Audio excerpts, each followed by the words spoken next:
आकाशवाणी खबर पढ़ছি সুমন মুখোপাধ্যায়। প্রথমে বিশেষ বিশেষ খবর।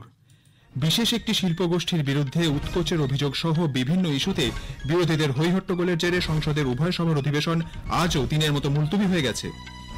আন্তর্জাতিক মানব পাচার সিন্ডিকেটের বিরুদ্ধে এনআইএ আজ ৬টি রাজ্যে তল্লাশি চালাচ্ছে। কেন্দ্রীয় তথ্য ও সম্প্রচার মন্ত্রী অশ্বিনী বৈষ্ণব সোশ্যাল মিডিয়া এবং ওটিটি প্ল্যাটফর্মগুলির জন্য কঠোর আইন আনার জন্য সওয়াল করেছেন। ঝাড়খণ্ড মুক্তি মোর্চার নেতা হেমন্ত সোরেন আজ চতুর্থবারের জন্য সে রাজ্যের মুখ্যমন্ত্রী হিসেবে শপথ নেবেন। কেন্দ্রীয় শিল্প ও বাণিজ্য মন্ত্রী পীযূষ গোয়েল বলেছেন, বিভিন্ন ক্ষেত্রে দেশে বৃদ্ধির কারণে আন্তর্জাতিক ক্ষেত্রে বাণিজ্য, গবেষণা ও বিনিয়োগের আকর্ষণীয় গন্তব্য হয়ে উঠেছে দেশ। ওয়াকফ সংশোধনী বিল সংসদে উত্থাপনের আগে কেন্দ্রীয় সরকার রাজ্যের সঙ্গে আলোচনা করেনি বলে বিধানসভায় জানিয়েছেন পশ্চিমবঙ্গের মুখ্যমন্ত্রী মমতা ব্যানার্জি। আসছে বিস্তারিত খবরে। একটি বিশিষ্ট শিল্পগোষ্ঠীর বিরুদ্ধে উৎকোচের অভিযোগ সহ বিভিন্ন অভিযোগে বিরোধীদের হৈহট্টগোলের জেরে আজও দিনের মতো মুলতবি হয়ে যায় সংসদের উভয় কক্ষের অধিবেশন। আজ অধিবেশন বসার পর কংগ্রেস, সমাজবাদী পার্টি, ডিএমকে সহ অন্য বিরোধী দলগুলির প্রতিবাদ ও হৈহট্টগোল শুরু করে দেয়। প্রথমে মুলতবি হয়ে যাওয়ার পর বেলা 12টায় রাজ্যসভা আবার বসলে কংগ্রেস, ডিএমকে, তৃণমূল, সমাজবাদী পার্টি, আম আদমি পার্টি ও বাম দলগুলি নিজেদের ইস্যুতে প্রতিবাদ জারি রাখে। রাজ্যসভার চেয়ারম্যান জগদীপ ধনখড় বিরোধীদের আসনে বসার অনুরোধ করলেও তারা স্লোগান চালিয়ে যান। সভা মসৃণভাবে চালানোর জন্য সহযোগিতার আবেদন জানিয়ে চেয়ারম্যান বলেন, সংসদ গঠনমূলক ও ফলপ্রসূ আলোচনার মঞ্চ। সংসদের কাছে ব্যাঘাত ঘটলে তা গণতন্ত্রের ভিত্তিকে দুর্বল করে তোলে। There can be no grievance at all to voice your concerns, but in accordance with rules. If we start having a practice my way or no way, that is not only not democratic, that will pose a great challenge to the very existence of this sacred theatre. I have no doubt any deviation from the rules is virtually sacrileging this temple. Lok Sabha প্রথমবার মুলতবি হয়ে যাওয়ার পর বেলা 12টায় আবার বসলে বিরোধীরা বিভিন্ন ইস্যুতে ওয়েলে নেমে এসে স্লোগান দিয়ে প্রতিবাদ জানান। অধ্যক্ষের চেয়ার থেকে বারবার বিরোধীদের শান্ত হওয়ার অনুরোধ করলেও কাজ হয়নি। এর জেরে এদিনের মতো মুলতবি হয়ে যায় লোকসভা। বিরোধীদের আচরণের নিন্দা করেছেন সংসদ বিষয়ক মন্ত্রী কিরেন রিজিজু। তিনি বলেন, কংগ্রেস ও অন্যান্য বিরোধী সদস্যরা সভায় বিশৃঙ্খলা তৈরি করতে চাইছেন। এর ফলে নতুন সদস্যরা তাদের মত প্রকাশ করতে পারছেন না।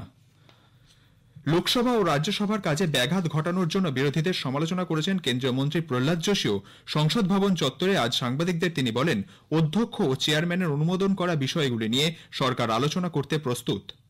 स्पीकर और चेयरमैन महोदय ने जो डिसाइड करेगा according to rules and procedure, वो चर्चा के लिए सरकार तैयार है।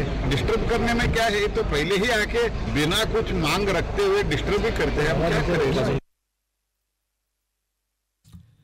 কংগ্রেস নেত্রী প্রিয়াঙ্কা গান্ধী ভাদ্রা আজ লোকসভায় সাংসদ হিসেবে শপথ নিয়েছেন। কেরালার ওয়াইনার সংসদীয় আসনের উপনির্বাচনে জয়ী হন তিনি। সংবিধান হাতে আজ শপথ নেন প্রিয়াঙ্কা।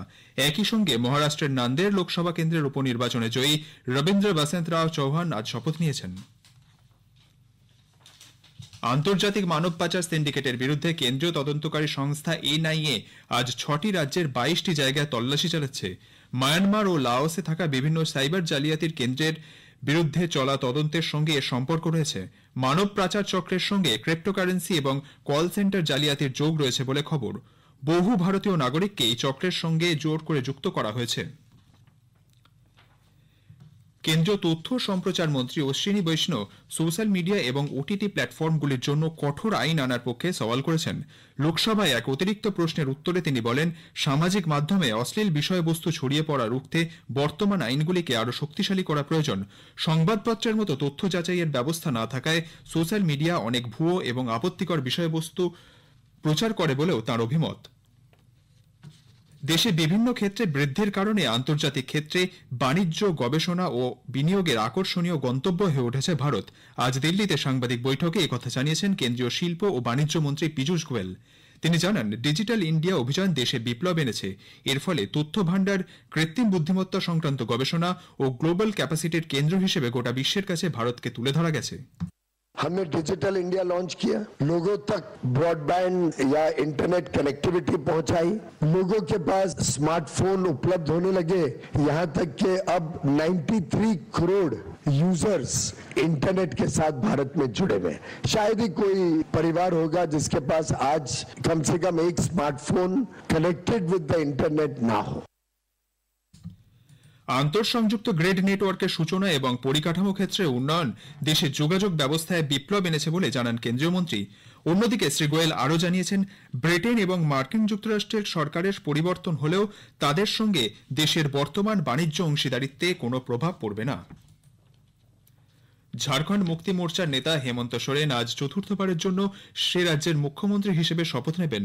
রাজ্যপাল সন্তোষ কুমার গাঙ্গোয়ার বিকেল 4টায় রাঁচির একটি ময়দানে তাকে শপথ বাক্য পাঠ করাবেন। পশ্চিমবঙ্গের মুখ্যমন্ত্রী মমতা ব্যানার্জি, কংগ্রেস সভাপতি মল্লিকার্জুন খার্গে, লোকসভার বিরোধী দলনেতা রাহুল গান্ধী, দিল্লির প্রাক্তন মুখ্যমন্ত্রী অরবিন্দ কেজরিওয়াল, উত্তরপ্রদেশের প্রাক্তন মুখ্যমন্ত্রী অখিলেশ যাদব, আরজেডি নেতা তেজস্বী যাদব অনুষ্ঠানে উপস্থিত থাকবেন।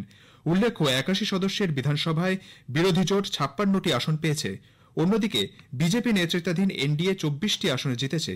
একটি আসন পেয়েছে ঝাড়খণ্ড লোকতান্ত্রিক ক্রান্তিকারী মোর্চা।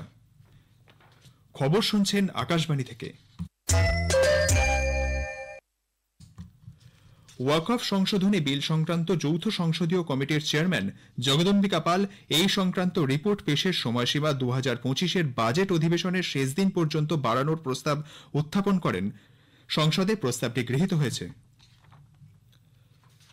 অন্যদিকে ওয়াকফ সংশোধনী বিল সংসদে উত্থাপনের আগে কেন্দ্রীয় সরকার পশ্চিমবঙ্গের সঙ্গে কোনো আলোচনা করেনি বলে জানিয়েছেন রাজ্যের মুখ্যমন্ত্রী মমতা ব্যানার্জি। আজ রাজ্যের বিধানসভায় প্রশ্নোত্তর পর্বে তৃণমূল কংগ্রেস সদস্য মোশাররফ হোসেনের এক প্রশ্নের জবাবে তিনি জানান, নতুন বিলে মুসলিমদের অধিকার কেড়ে নেওয়া হয়েছে। কেন্দ্রের আনা বিল আইনে পরিণত হলে ওয়াকফ ব্যবস্থাই ধ্বংস হয়ে যাবে। এই বিল আনার আগে রাজ্যের সঙ্গে আলোচনা করা উচিত ছিল, কিন্তু তা করা হয়নি। তিনি আরও বলেন, তৃণমূল কংগ্রেস সাংসদরা প্রথম থেকে এর বিরোধিতা করছে। আইএসএফ সদস্য নওশাদ সিদ্দিকীর অন্য এক প্রশ্নের জবাবে মুখ্যমন্ত্রী জানান, তাঁর সরকারের আমলে রাজ্যে কোনো ওয়াকফ সম্পত্তি দখল হয়নি। আগে দখল হয়ে যাওয়া বেশ কিছু সম্পত্তি ইতিমধ্যে পুনরুদ্ধার করা হয়েছে। ওয়াকফ সম্পত্তি দখল সংক্রান্ত 155টি মামলা ট্রাইব্যুনালের কাছে নিষ্পত্তির জন্য পাঠানো হয়েছে। সেই রায় পাওয়ার পরই এগুলি দখলমুক্ত করার উদ্যোগ নেওয়া হবে।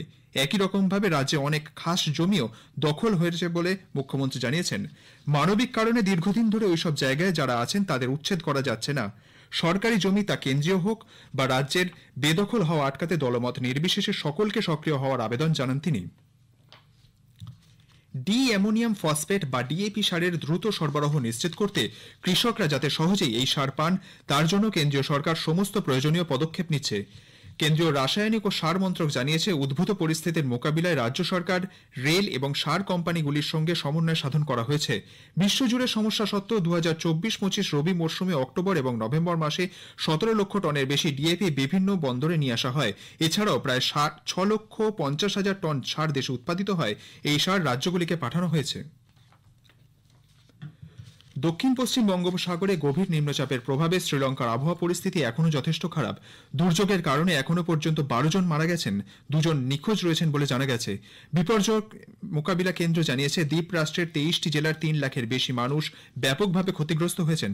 আবহাওয়া দপ্তর জানিয়েছে, নিম্নচাপটি ট্রিঙ্কোমালির 110 কিলোমিটার উত্তর পূর্বে অবস্থান করছে। এটি আরও উত্তর ও উত্তর পশ্চিম দিকে অগ্রসর হয়ে দেশের পূর্ব উপকূলের কাছাকাছি পৌঁছে ঘূর্ণিঝড়ে পরিণত হতে পারে।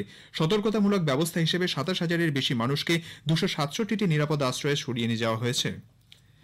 আন্তর্জাতিক ফৌজদারি আদালত আইসিসি 2023-24 সালে গাজা যুদ্ধে ইসরায়েলের প্রধানমন্ত্রী বেঞ্জামিন নেতানিয়াহু ও প্রাক্তন প্রতিরক্ষা মন্ত্রী ইয়োভ গ্যালান্টের বিরুদ্ধে যে গ্রেপ্তারি পরোয়ানা জারি করেছে তা তুলে নেওয়ার জন্য আর্জি জানিয়েছে ইসরায়েল। ইসরায়েলের সরকার আইসিসির বৈধতা ও এখতিয়ার নিয়ে প্রশ্ন তুলেছে। মার্কিন যুক্তরাষ্ট্র ও ফ্রান্স এই পরোয়ানা খারিজ করেছে। এবার চলচ্চিত্র উৎসবের খবর।